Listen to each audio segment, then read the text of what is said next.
What's up, you guys? You are in for a treat the next 5 weeks. Yes, 5 weeks, because I have a fun 5-part series coming at you. It's called The Anxious Creative Makes Waves, because it's not just me, it's my friend Lindsay and I. She is the host of She Makes Waves podcast, and we have come together to bring you 5 weeks of epic, amazing episodes. So here's week 1. Let's tune in. Oh my gosh, it's so good. I overthink, I overshare, and I overanalyze. So come explore with me as I chat about business, life, and relationships, all through the lens of an anxious creative. All right, so Dawn and I are doing something extra special. We have joined for our first series of possibly many series. Yeah, I see a long-term relationship forming. Yeah. And I even wanted it to work so well that if you're watching, I've gotten the same backdrop as Dawn, but in white. Didn't want to try too hard, but wanted to bring my A game. I feel like I copied you though, because you've had yours for longer, have you not? I have, but I mean, I'm telling you that you could. Thanks for believing me, because I really have. It's on the website, but I'm like, that's so convenient, right? Can you guys believe that Lindsay totally copied me? Right, next week you'll have a plant. I'm going to replace the Giving Tree book with a real plant. But yeah, so today we're talking about something that I feel like you're an expert at, and that I feel like in the last couple of years have gotten better at. But boundaries, I feel like, is something that I look to you to boundaries, because I'm like, what would Dawn do? I almost need a wristband because of just how I feel like it's like when I channel what I think you would do, I'm like, okay, I know what to do. I love that. Tell me an example. You know, when I think about clients and like when it's like staying late, or when it's like, if I can make it work, I'm like, well, I want to have my clients be respectful of me, but today I actually have the availability, but it's important that I communicate that I am making an exception, and that generally that I won't be able to do that again. And because I feel like you're someone who is you're so good at saying, like, if you can make it happen, there's exceptions to rules, but people need to know you're doing a favor. People need to know, like, that you are able to do something that, generally speaking, you don't do. And I just think that that's something that I feel like you're helping, like, our whole industry with. Oh, thank you. And you know that the reason why I asked for an example is because I love to hear like how people perceive what I present. Like, because I know my intention, but it's like, oh, I always like to hear, because sometimes I think people misunderstand, like where I'm like, this is what you should do, but it's like there's always room for flexibility. But the most important thing is like openly communicating, so people know that you're doing a favor, that this is a one-time discount, so that you're not all of a sudden like, oh, I gave this person a discount, now I have to give it to them every single time, where we've like created a trap for ourselves. Well, yeah, like prisons we live in that no one knows that we're living outside of who we actually are. So that's what I want to talk about with you. Yes. Sorry. I love it. Get really fired up. I feel like it's one thing to know what you want your boundaries to be. It's one thing to like have an idea of them. It's another thing to like embody them. And I feel like there's still in this industry a huge disconnect between like, I have boundaries, but then the minute they get pushed on, or the minute like something like sets us off, I feel like it's such a natural thing to be like, oh my God, when I have boundaries, like this stuff shouldn't be happening, but they're in place to help you when these things happen. So I feel like that's just something I feel like is like not necessarily talked about, but I know you know that, but I want other people. Yeah, I think like when I first started implementing boundaries, I was like, okay, these are my boundaries. Why the frick isn't anyone respecting them? And like, come on, you guys, you know that you're supposed to book online. Why are you still freaking texting me?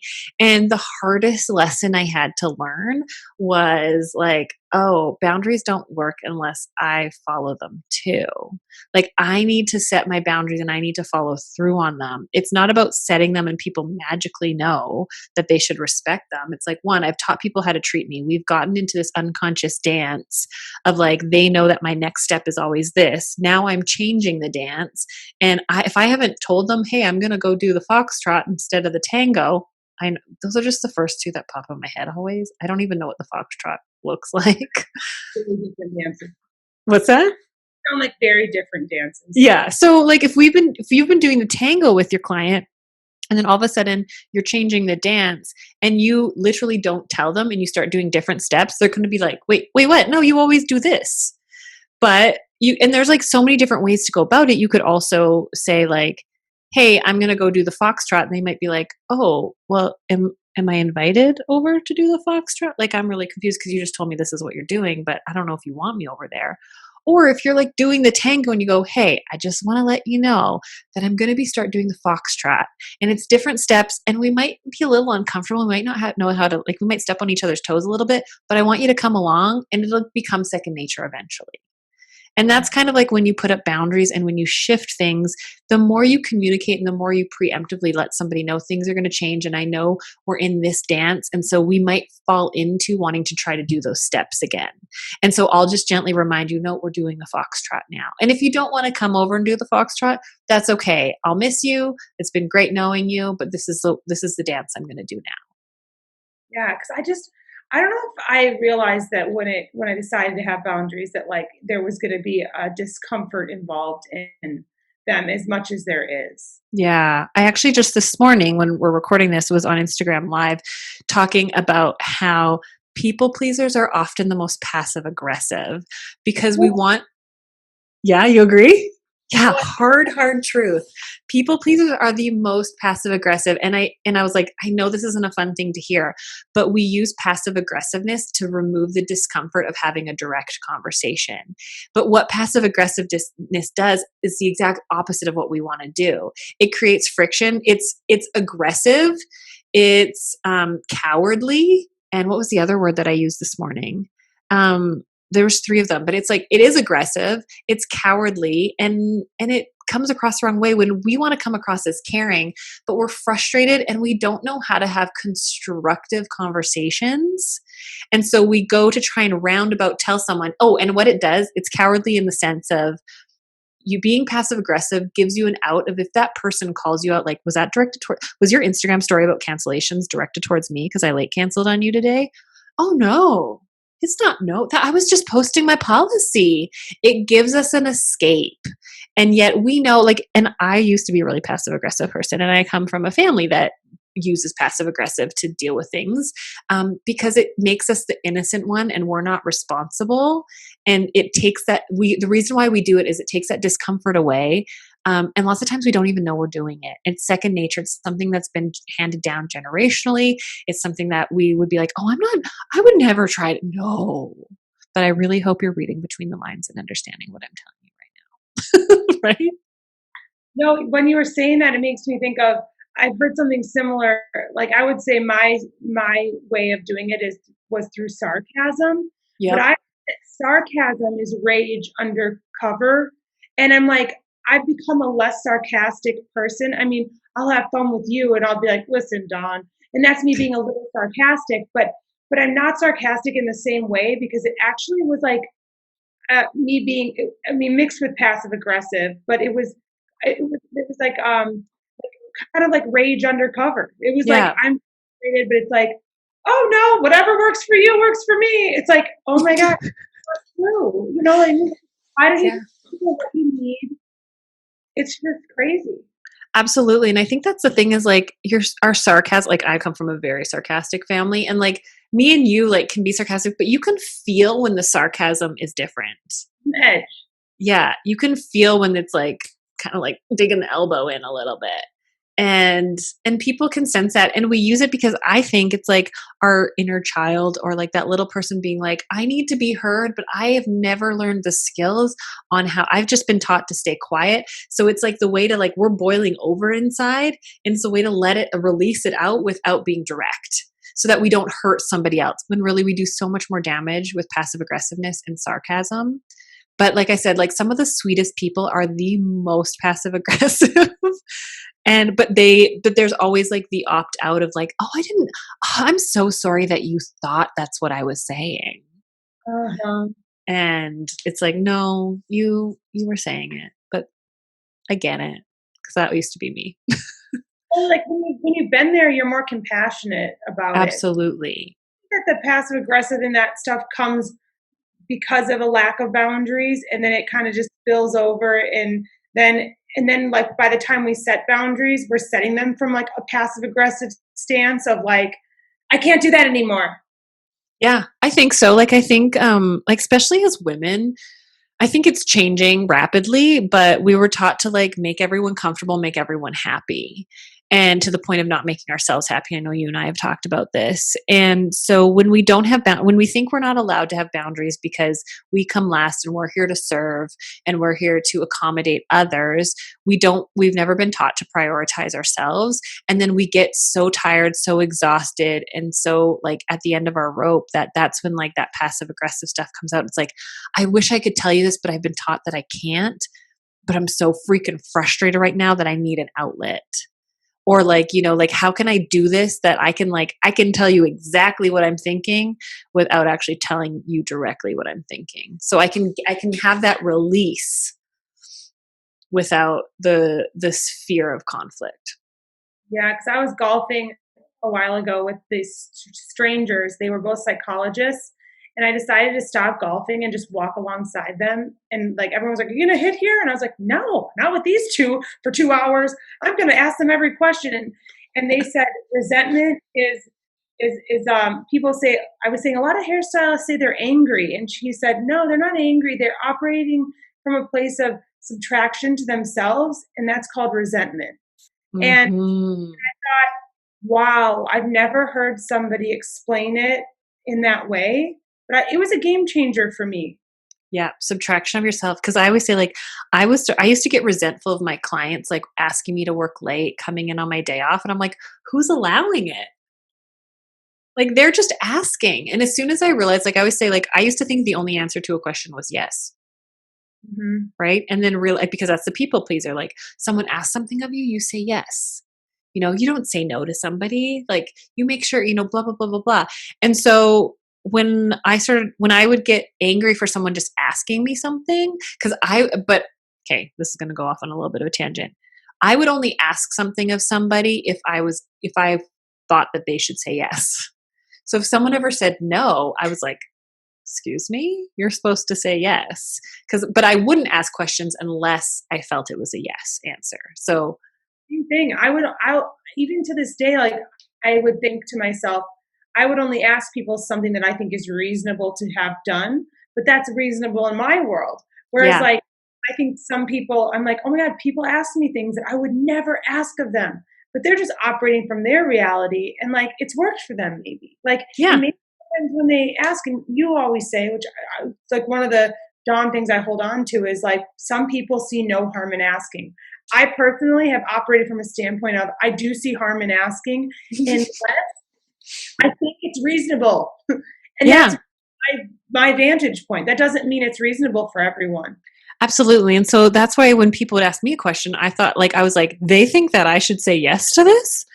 And like, oh my gosh. And I would say yes because I felt obligated to. And then I would be frustrated and resentful at them. But I'm like, it's only myself because I'm not knowing how to stand up for myself. And now I actually have learned to operate in the no harm in asking, but I approach it differently because I know how I felt on the receiving end of that. And so I always say to people like, hey, I always operate in the there's no harm in asking. So I wanted you to ask this. I know this is last minute, or I know this might be unreasonable, but I just wanted to put it out there and give it a shot. And I'll kind of propose it that way because I know how I used to feel obligated to say yes. So I want to give people the opportunity to know that like I'm okay with whatever you answer, but sometimes there's like, something comes up or there's availability or there's some wiggle room. And so I don't want to miss out on an opportunity because I was too scared to ask. Yeah. Yeah. So like as people like start to incorporate the boundaries, like I feel like for me, and you've helped me with this, but like I feel like, oh my God, people press on them and then I start to wonder if I did the wrong thing. So like Yeah. people a tidbit of like how like, yeah, I do all those things. I've struggled with all this, but like now I want to change it. And like I feel like I personally feel like you have to prepare to get a little more uncomfortable before it gets better.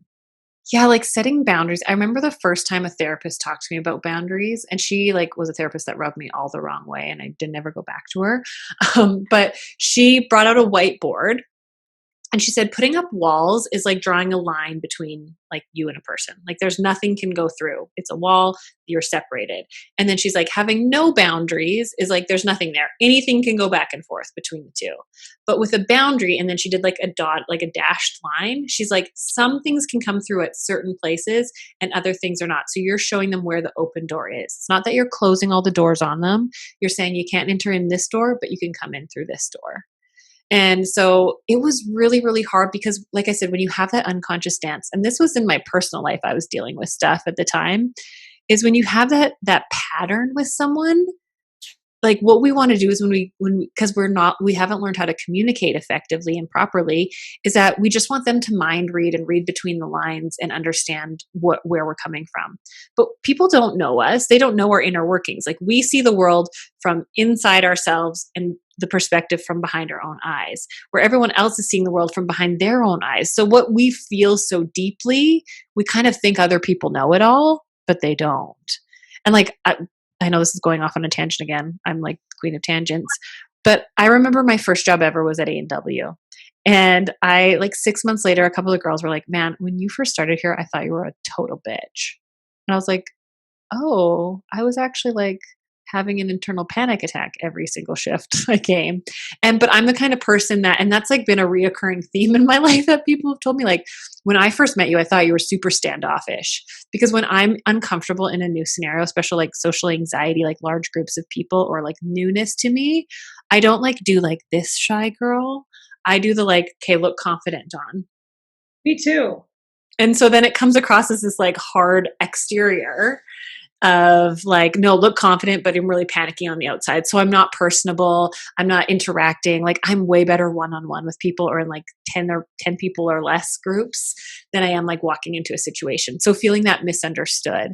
But talking about the boundaries is like learning to, like a person trying to navigate your boundaries when they don't know what they are, you're going to get really frustrated. You're going to be like, you're not allowed to do that anymore. You can't call me at 2 a.m. anymore. You can't do this. But if you haven't told them, they have no idea, right? And you can just like cut them out completely. Or like with my personal life, what I had to do is have some conversations where like saying like, I really care about you and I want a relationship with you, but I need you to know that our relationship's going to look different now. And we have to mourn what was to move into what is. I love that. Yeah, as you were thinking of talking, I was thinking about how like there's times where you're like, you hit like a boiling point because you're like, I've decided I'm going to be different, but no one else is aware that you're going to be different. I just want to be like, God damn it, Mike, like leave me alone. And it's like, oh my gosh, you haven't even told him that you want some space or like that you're going to be showing up differently. But I think we wait, and at least I have in the past, I've waited so long to where by the time I'm setting them, it's like I've got no patience around communicating them. And no skill set built around having comfort of it. I'm so internally uncomfortable that it's like you want it to just go away. And that's when I feel like you get yourself in some tough spots, because I feel like I know that I've been short with people, kind of reverted into that passive aggressive or that sarcasm. Like I can remember being at events where like my boundaries would have said like, Lindsay, you're gonna have to bow out today, and being there and being kind of like short with people, or someone was like, I don't want to eat here, I'd be like, oh, we could have rescheduled if you didn't want to get together. And that's just an example. Yeah, but like doing that and then you just like keep the straight face, like this is a totally normal comment to make. Yeah, like that, it kills me.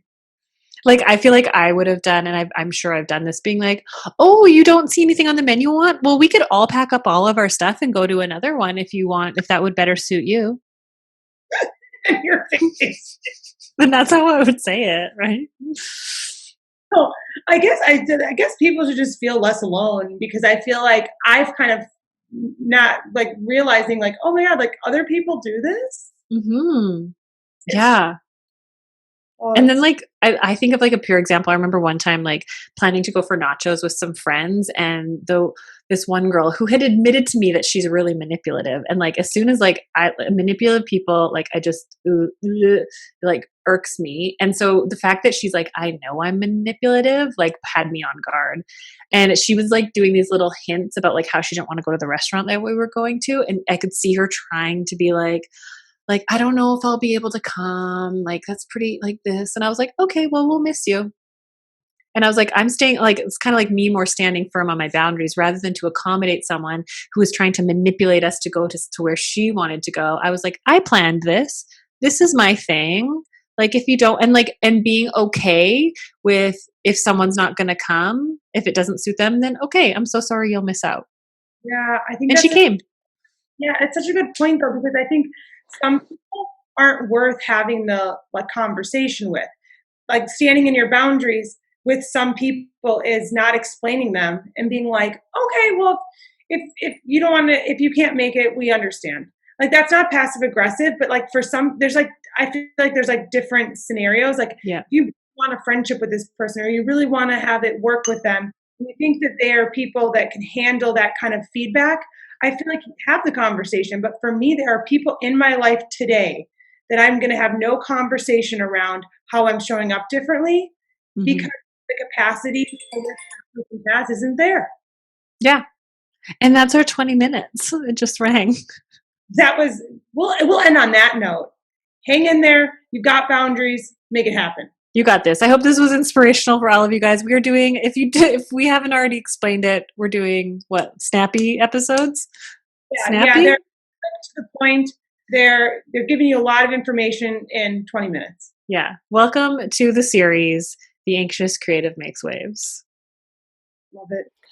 How amazing was that episode? Oh my gosh, I'm so excited that we are doing 5 weeks because that was just not enough for me. Although boundaries are my jam and I love chatting about it, I can't wait for you guys to hear next week's because, spoiler, we're going to be talking about worth, which is totally up Lindsay's alley, and we have so much fun coming at you next week. So make sure you tune in, and you can check out Lindsay on Instagram at She Makes Waves Podcast, as well as you can check me out and all that I have to offer at dawnbradley.com. So make sure you go like, subscribe to our podcast, and I would love if you shared this with a friend. All right, we'll see you next week and the next 4 weeks coming up for the Anxious Creative Makes Waves series. Thanks for being here, friend.